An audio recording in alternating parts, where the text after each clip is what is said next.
நேற்று ஈவினிங் போல் கொஞ்சம் ஃப்ரீயாக இருந்தேன். நம்ம வீட்டு பக்கத்தில் வந்து பார்த்திங்கன்னா எலுமிச்சை மரம் வச்சுருக்கோம். அதில் வந்து இந்த வெயிலுக்கு பழம் காய் எல்லாம் ஒட்டுமொத்தமாகவே கொட்ட ஆரம்பிச்சிருச்சு. சரி அது பறிக்கலான்னு போயிருந்தேன். புது வீடு கட்டியிருக்கோம் இல்லைங்களா, அந்த வீட்டுக்கு வந்து ஒரு கமெண்ட் வந்துருந்துச்சு. சிஸ்டர் நீங்கள் பண ரீதியாக எப்படி சமாளிச்சிங்க, எனக்கும் இந்த மாதிரி வீடு கட்டணும்னு ஆசையாக இருக்குது, கொஞ்சம் டிப்ஸ் சொல்கிறீங்களான்னு கேட்டிருந்தாங்க.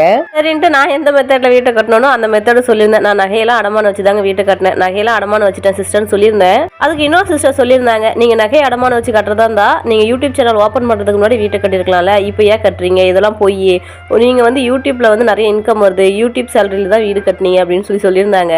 அதுக்கு என்கிட்ட கொஸ்டின் கேட்ட சிஸ்டர் சொல்கிறாங்க, எனக்கும் தெரியும் யூடியூப் இன்கம் தானே அப்படின்னு சொல்றாங்க. யாரு நல்லவங்க யாரு கெட்டவங்கன்னு என்னால சொல்ல முடியல. யூடியூப்ல அவ்வளோ இன்கம் வந்துருந்தா கண்டிப்பா நான் சொல்ல மாட்டேனாங்க. சேனல் ஓபன் பண்ணி 5 வருஷம் ஆகுது. 5 வருஷத்துல மொத்தமாவே 2.25 லட்சம், அதாவது 2,70,000 தான் நான் இன்கம் அதுல எடுத்திருக்கேன். குரூப்போட தான் போட்டிருக்கேன். அதையும் ஒரு சில பேர் நம்ப மாட்டீங்க. எப்பயுமே எதுக்காக இந்த ரூம் போட்டிருக்கோம் அப்படின்னா, நம்ம ஆயில் காய்ச்சிட்டு இருக்கோம், குழந்தைங்களை வச்சுட்டு கீழே காய்ச்ச முடியல, ஆயிலுக்காகவே ஒரு ரூம் ரெடி பண்ணிடலான்னு தாங்க மேலே வந்து ரூம் போட்டிருக்கோம். ரொம்ப அக்கறையாக கேள்வி கேட்குறீங்கன்னு தான் நான் உண்மையான பதில் சொல்கிறேன். ஆனால் கேள்வி கேட்குறீங்க, ஆனால் பதில் சொன்னால் நம்ப மாட்டேங்கிறீங்க. அதுதான் ஏன்னு எனக்கு தெரியல.